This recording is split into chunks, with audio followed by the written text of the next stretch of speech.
Paano ka makakakita ng liwanag kung nasa gitna ka ng kadiliman? Isang kwento ng babae na may simple at maliwalas na pamumuhay.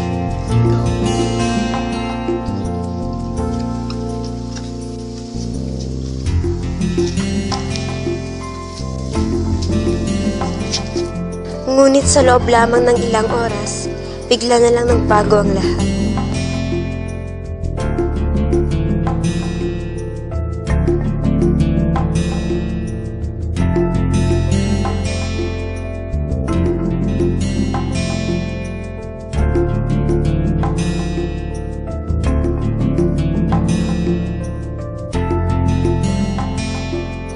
Wala na siyang trabaho.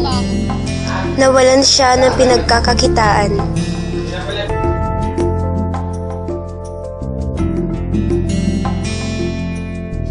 Ngunit sa kabila ng lahat ng problema, hindi niya nakalimutang kausapin ang Panginoon dahil naniniwala siya na may magagawa ang kahit simpleng dasal.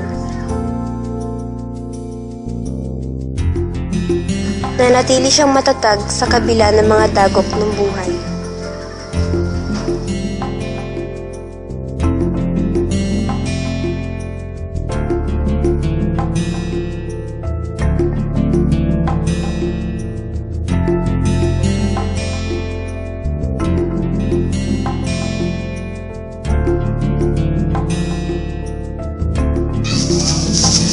Buong araw siyang nagtatrabaho.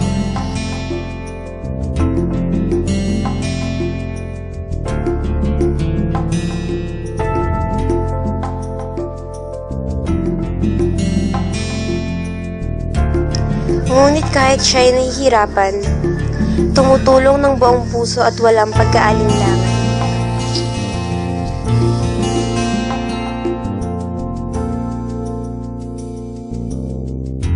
Salamat po, Panginoon.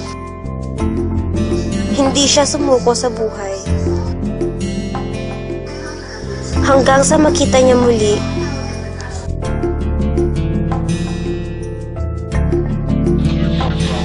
ang liwanag.